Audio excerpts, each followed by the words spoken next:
G'day, I'm Paul. I am so excited to drive this today. It's a new Ford Ranger Raptor. It's priced at just under $86,000. I've kind of teased you all with vision of this, doing off-road stuff, doing crazy things, but today it's all about living with it, driving it on a sealed road and also doing a little bit of light off-roading as well.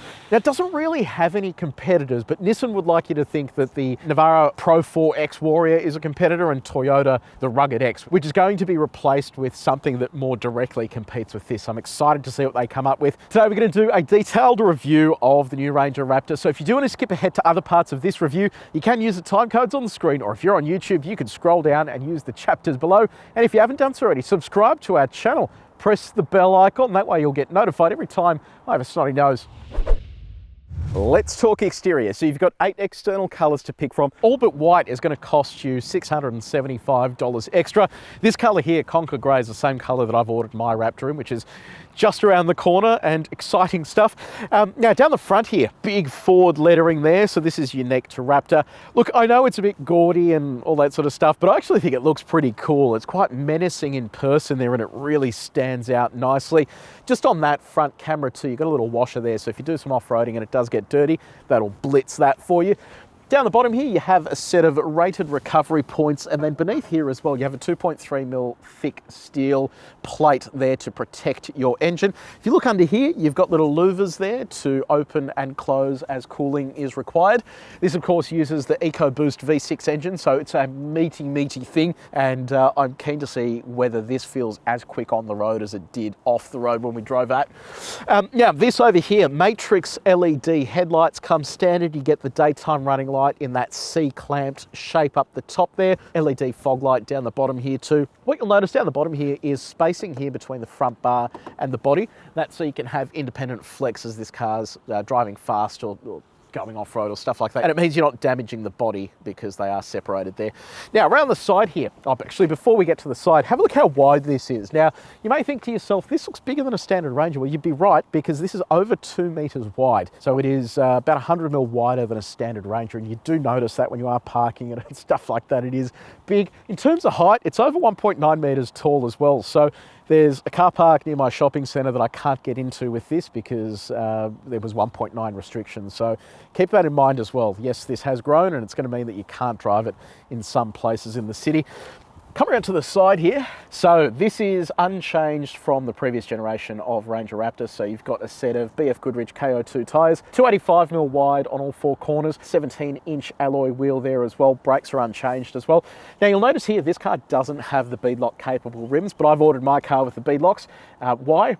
I don't know. I just think they look pretty cool. Of course, beadlocks you can't drive on road, so they're only for off-road use. And the way they work is by securing the tyre to the rim. And it means if you are doing off-road driving where you do drop the pressure, there is no chance virtually of them slipping off the actual rim, which would cause you endless headaches if you are off-road. Now, the suspension is really interesting too. I'm going to go through that when we do go for a drive, but you will notice here that this sits higher than a standard Ranger too, so a ground clearance of just over 270mm. Big wheel arch flares there. You've got these vents along the side here because you do actually have a gap through here for cooling. Unfortunately, Raptor doesn't have the ability to fit a second battery beneath the bonnet. That's only Everest and Ranger with V6 or 4-cylinder. You can't actually do that, so that is a little bit disappointing. They couldn't make that packaging work. Up the top here, you've got body colour on the top of that wing mirror. Down the bottom, you've got a camera just there. It also has the zone lighting package, which means you've got a high-powered LED here that shines around the car, and you can configure those zones if you want to go camping or other fun stuff like that. Indicator built into the wing mirror there. Love these side steps. So the rest of the Ranger's side steps are really not that good. This, on the other hand, is right where it needs to be. They're solid. You can hear they're sort of metallic to the touch, so pretty awesome setup. Privacy glass comes standard, and then work your way to the back. Now you'll notice around the back here, you have Raptor sticker here, but you can actually get an optional decal package. This hasn't been fitted to this car, but it adds more Raptor style stickers to it. You'll also notice here, there is no side step like you do find on other Ranger variants. They couldn't make that work with the exhaust and the packaging that comes with that exhaust. So little bit disappointing, but I guess it is what it is. Come around to the rear. So at the back here, you have a set of LED tail lights. This also integrates the blind spot monitor that can also take into account your trailer length. So if you do have a vehicle entering your blind spot while you do have a trailer, you get into the length of the trailer and it will tell you when that vehicle is within that blind spot. Big Raptor badge just there. Black badge here too. So the standard Ranger gets a blue badge, Raptor gets a black badge. Ranger embossed in this bottom section. Another set of 2 recovery points there, and then dual exhaust outlets. These also have a bimodal function that I'll run you through when we go for a drive. Towing capacity, it is pretty limited, 2,500 kilos, so it's a ton down on a standard Ranger. Now let's talk about the tray. I'll crack this open. So this gets your ruler built into the top section. You also have these little slots here for clamps. Over to the side, you have a 12-volt outlet. There's no power set up there, unfortunately. Australian design rule requirements mean you can't actually have a power board there, which is a great shame. You have tie downs within the bed. This also comes standard with a spray-in bed liner. Now, in terms of your dimensions, your load length is just over 1,500 mil. You have at least 1,200 mil between the wheel arches. Your payload is down on a standard Ranger, only 717 kilograms. GCM 5370 and GVM 3130 kilos. So yes, this is down on standard Ranger when it comes to load carrying capacity, but if you need somewhere to pop your shopping or a gym bag, this is the ideal space for it. You have a torsion bar here to make this close a little easier. And that is your Raptor load carrying capacity. So let me know in the comments section below, what do you think of the design? Did I choose the right color for my Ranger Raptor? Let me know what you reckon down there. So we're inside the Ranger Raptor. We will start off with the key. So you have unlock, lock, then on the back you have Raptor under that sticker there. It's a proximity sensing key, so you can leave that in your pocket. Once you're inside, you have a push button start just on this side, just over here. So design wise, it looks very much the same as the rest of the Ranger range, which I think is great. Raptor though picks up some of these highlights that include the red stuff around those air vents. You get the red center stitching here on the steering wheel. Raptor there. Love these sort of metal paddle shifters. You can actually feel them in the hand as well, which is pretty cool. Then the seats are embossed with Raptor up the top, red stitching, and then red piping as well on the edges. So it does look sort of unique enough to make it, I guess, a unique proposition. So love that. Now, in terms of, I guess, how this compares to the rest of the dual cab utes in this segment, like that is a huge infotainment screen. Unlike the rest of the Ranger variants, this actually gets a full display ahead of the driver too. So now, what about your touch points? So that is nice and soft on the door too. How soft are they? Well, we've got our gyrometer. We've tested the main surfaces in this cabin. If you want to see how this car compares to others that we've tested before, have a look at the link in the description. Build quality, hopefully good, given I've ordered one. Actually, all feels pretty decent, I reckon. And door slam. Sounds good. Okay, infotainment. So let's start off with the basics. 12-inch display. Wildtrak and Raptor get the bigger display. Everything else gets a slightly smaller version, but they all get Sync 4. It is enormous. It looks really cool. It's super high resolution. After spending a lot more time with this in a number of different ranges now, though, it's not amazing. It is a little difficult to use some of this stuff while you're moving. And these buttons in particular, they're shortcut buttons. I don't know, just sometimes you go to press them and it's sort of, see there, how it just doesn't really respond. Just randomly does different things. So yeah, that is a little frustrating. Hopefully they'll be able to fix that with an over-the-air update, because it will just be a software glitch as opposed to something hardware related, but it does the job. In terms of radio, you have AM, FM, DAB, digital radio. It's all plumbed through a 10-speaker B&O Play sound system. Sound system is pretty good. It's better than any other sound system I've heard in a ute before, but if you do love your sound, you'll probably want to get some aftermarket speakers, but for the most part, it is perfectly fine. Get inbuilt satellite navigation, and smartphone mirroring comes in the form of Apple CarPlay and Android Auto. I'll show you what Apple CarPlay looks like. So there it is there. What you can also do is adjust the size of CarPlay there as well, depending on how big you want your shortcut buttons to be. And this is what Android Auto looks like. So again, full screen, you can adjust the size of that as required, and both Apple CarPlay and Android Auto are wireless, which is pretty awesome.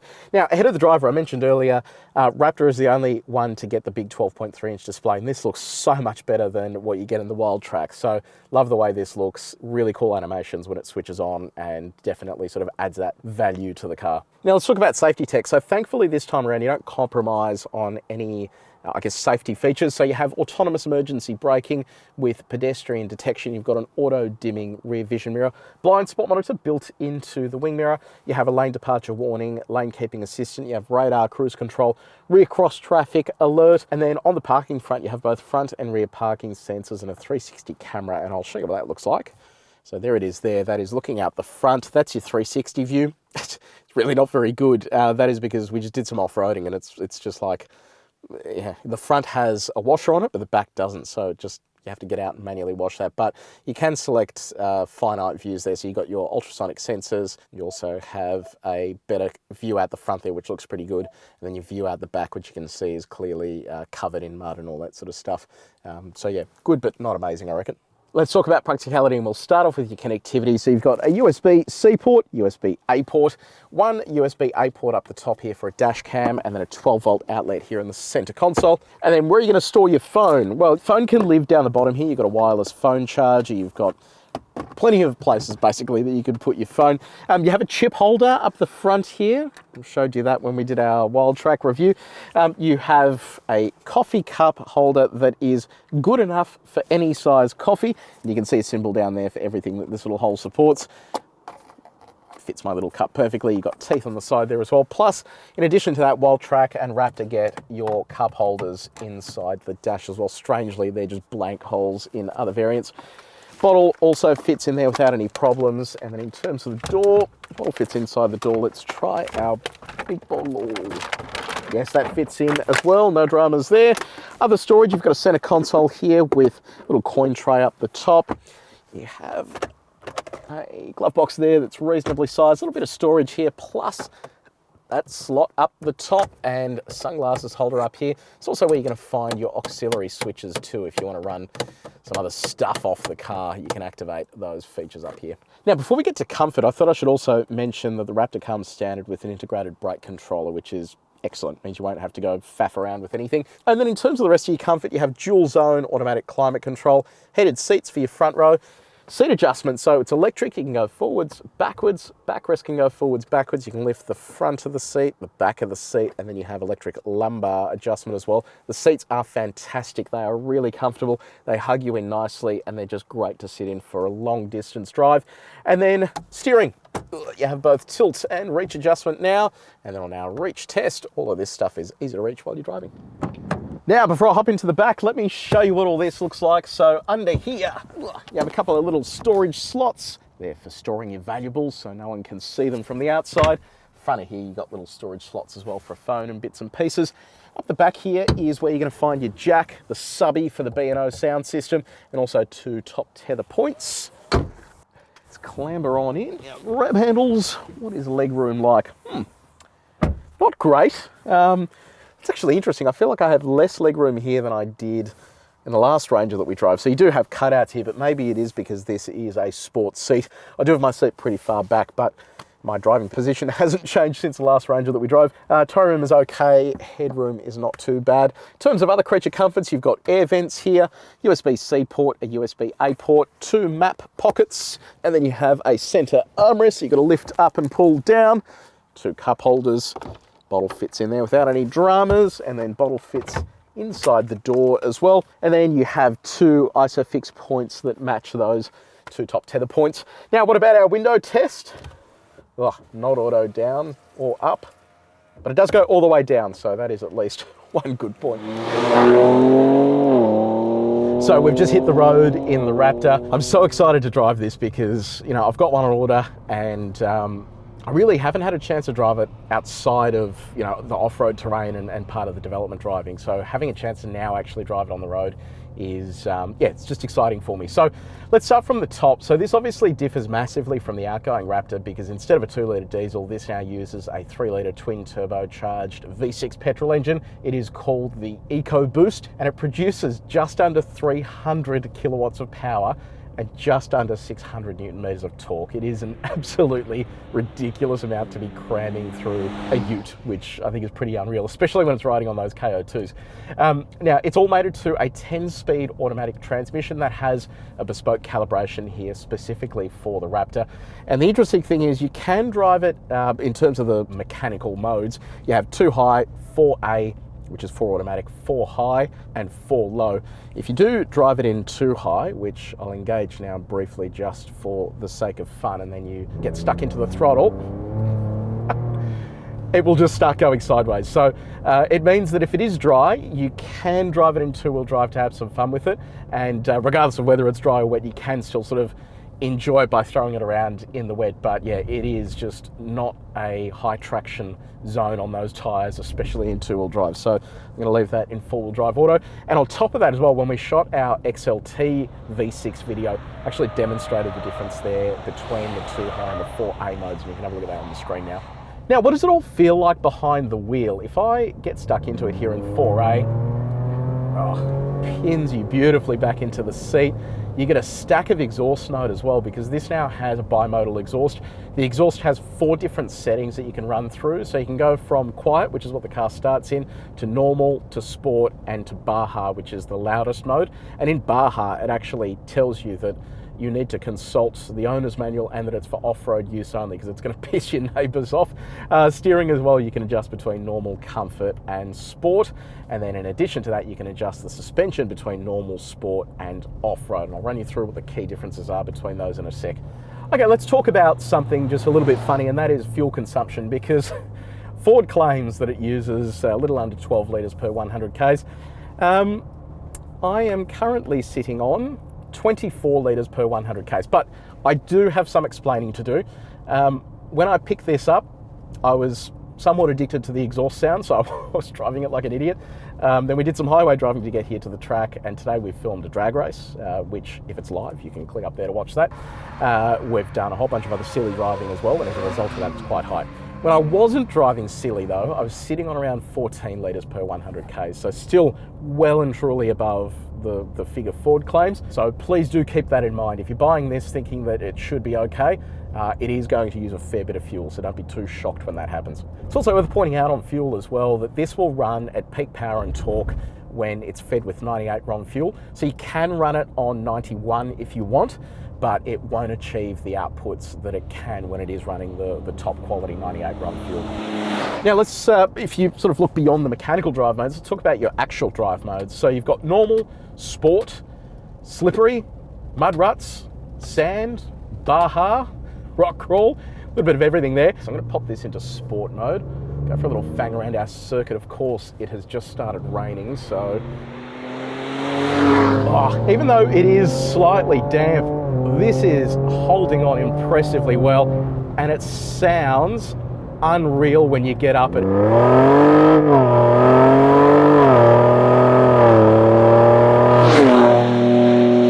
It is making all kinds of noises, and part of the reason you hear so much inside the cabin as well is because of where they've put that bimodal exhaust. So it sort of sits closer to the cabin as opposed to the back of the car, and that means when you are sitting inside here, you're hearing everything that's going on. Far out. It should not be going this fast. It is ridiculous, especially with it being a little bit damp. It is remarkable how much traction it has. It is just unreal. When it is wet though, it's a different story, because it is kind of just throwing you all over the place, and that is because the KO2s don't have a huge amount of traction in the wet. Let's see what it's like on our back straight here. Roll into that throttle. Sounds so good. Yeah, look, it's actually got a pretty decent mid-range through there as well. Slow it up a bit before we get sent off the road. Far out. This is way more dynamic than I thought it was going to be. This is built for off-road driving, but if you get a dry stretch of road, even a lightly wet one like we have now, it actually holds on really well. You have so much communication through the steering. There is plenty of life in the brakes as well, which really surprised me. I was expecting them to get spongy and not really like the torture session, but they are holding up really well. The ride is fantastic as well. So in sport mode, it sits sort of flat enough for a vehicle this size, and you just don't feel its weight. It is just unreal how they've been able to make this perform. So yeah, I am so damn impressed with it. Now, I'm not going to drive it in Baja mode on sealed surface, because it actually switches to four-wheel drive high range, but I want to show you a feature that it has here if I do switch over to Baja. It actually has anti-lag, and it's for 3 seconds in total. And this is pretty cool tech as well, because this is linked to Rally Heritage. The way that it works is if I lock this into third here and get on the throttle, and then get off the throttle and back onto the throttle. There is no lag. That's why they call it anti-lag. And the way that it works is, in a typical turbocharged car, when you get off the throttle, you're no longer feeding the turbocharger or turbochargers with exhaust gases, which is what they need to spool. And the second you start feeding them again, they have to re-spool, and there's a delay in delivering that torque. Anti-lag, on the other hand, like they've set it up here, is able to keep feeding those turbochargers with air. And that means that for up to 3 seconds after you let off the throttle and then get back onto the throttle, your turbochargers are spooled. And you can actually notice it here. If I get on it, get off it, and get straight back on it again, there is no lag at all. Whereas if I go back into normal mode, for example, and I put this back into manual, and I get on the throttle in third, get off the throttle, get back on the throttle, there's a noticeable lag there. So you do actually feel the difference. And if you are going to be using this to do some silly driving off-road, that is the kind of feature that is going to make a whole bunch of difference getting out of corners with pace. Okay, so 0 to 100. Ford doesn't have a claimed time for Ranger Raptor, so we'll just give this a shot and see how we go. I'll run this in sport mode first, and then I'll try Baja mode as well, and we'll see if that makes any difference at all. I'll put traction control off as well. I'll leave it in 4A, and we'll see what happens. So I'll dial up a few revs here and we'll give it a crack.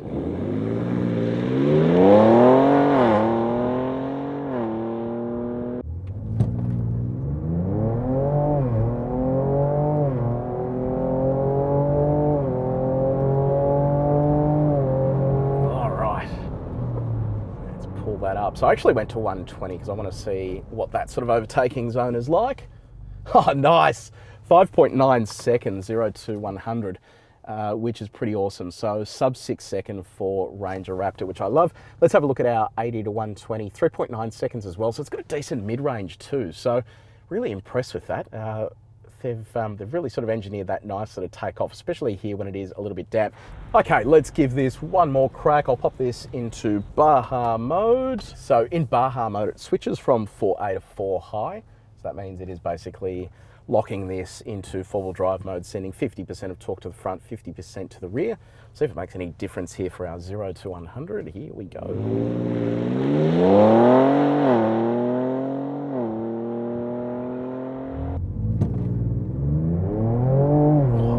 Off the line there. All right.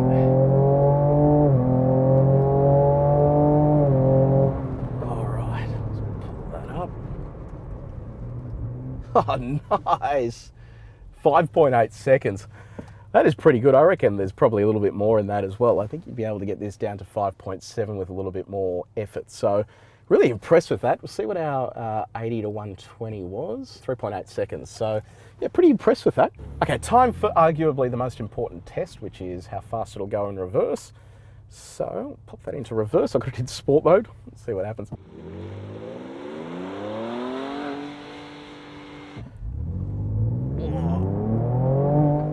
All right, there it is. 46 kilometers an hour. Not too bad. Okay, let's quickly chat about the suspension, because the suspension, outside of the other stuff like the engine and whatever, is what makes this car so unique. So beneath the skin, they use Fox Racing 2.5-inch live valve suspension. So that's a mixture of coil springs at the rear and also that Fox damper. The Fox damper has an internal bypass and it's electronically controlled. And the way that it works is there's a middle zone in the damper that allows variations of flow between it. So as you are driving, it can provide you the comfort that you would expect from a much more plush suspension setup. But if you do go off-road and you are thumping it or jumping, which this car is designed to do as well, it actually has two additional zones, one at the top and then one at the bottom.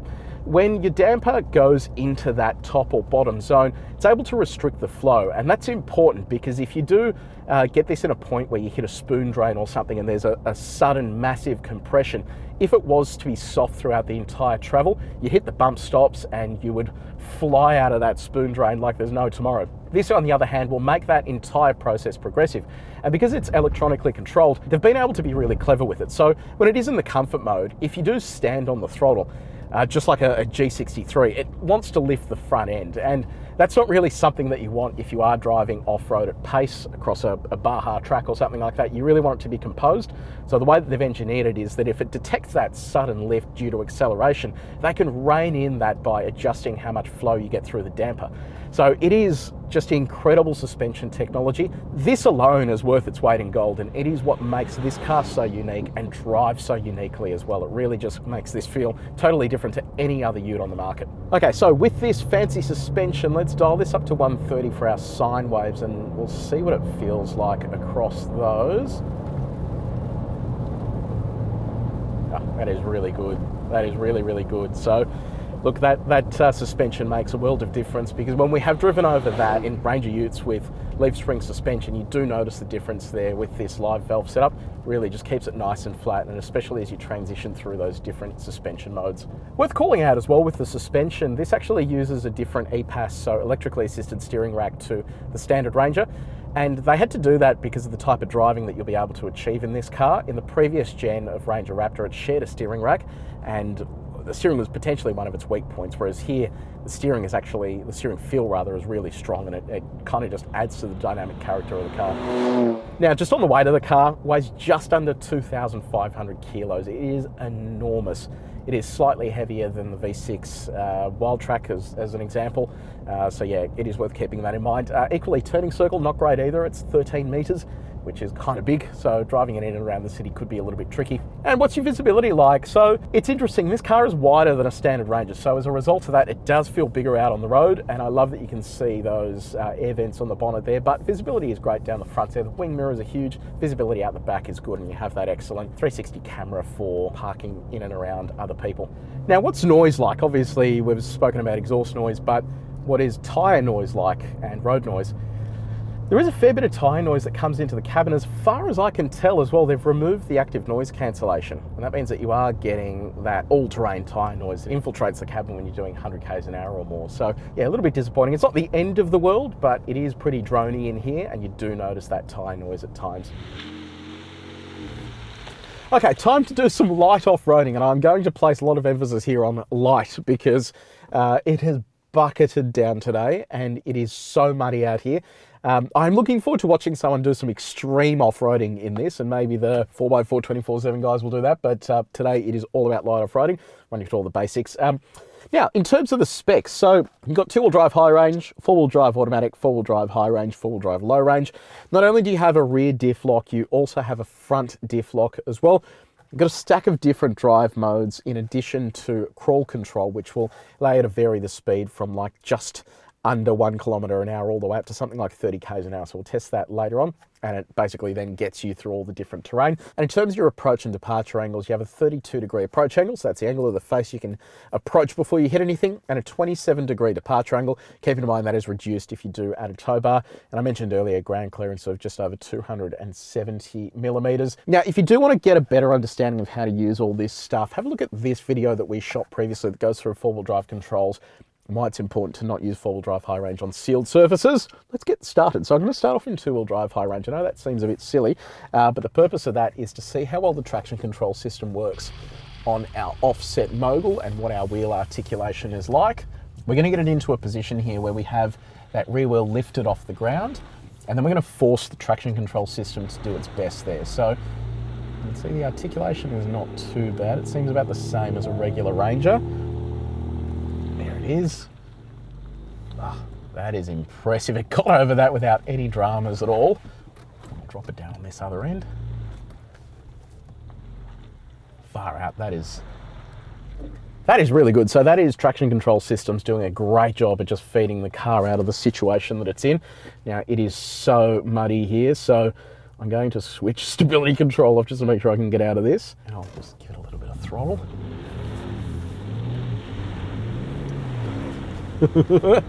Sorry, I kind of did that on purpose just to have a bit of fun.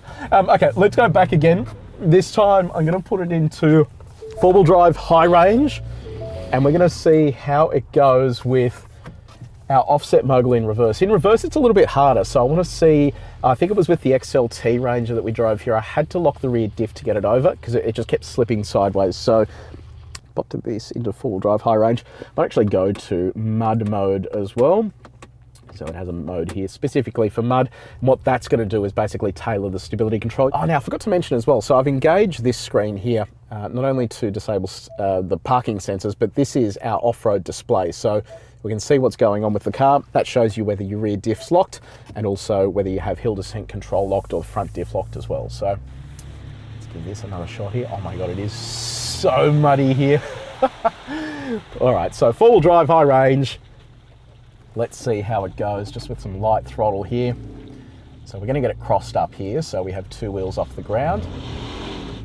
I can hear the traction control working there. A little bit of steering lock on. Wow, there you go. That's just done it all on its own. So we're crossed up now, we have two wheels off the ground. I'll just roll out of the brake. That is so good. That is awesome. So it does show you that the additional clearance you have here, the KO2s, all of this in unison with the gearbox and stability control calibration in these off-road modes means you can get over simple obstacles like this without having to go too crazy. I didn't have to lock the rear diff there. So that is awesome. So let's head over to our hill. Okay, time for our muddy hill. It has been bucketing down here, so the ground is like non-existent in terms of traction. So what I'm going to do, I've left it in mud mode rather over here, but I'm going to lock the rear diff and we will try climbing this to see how it goes. Then I'm going to come back again and stop halfway up. I'm going to lock everything else and we'll see if that makes any difference. So here we go, heading up here. This is also in high range. That's the other cool thing, you can lock the rear diff in high range. You don't have to be in low range like you do in a lot of other utes. This is climbing without any problems at all. A little slip there, that's all right. It's sorting itself out. The traction control is doing a really good job there.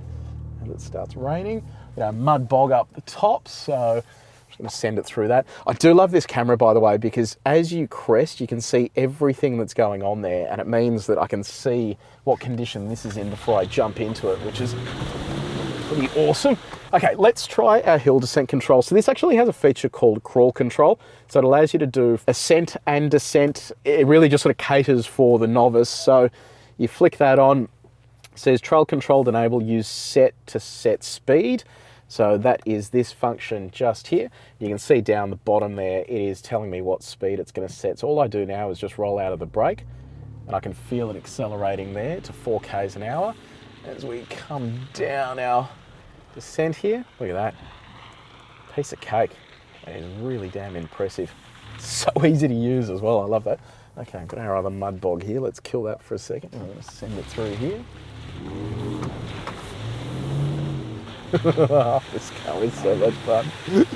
Okay, so let's go back to our hill again. This time what I'm gonna do though, just for fun, I'm gonna put this into four-wheel drive low range, so you can see the shift in progress just there. Once that is done, it switches stability control off. I'll also lock our front diff because, you know, when in Rome. Keep in mind that you don't wanna have the front diff locked and the rear diff locked unless you're on an unsealed surface.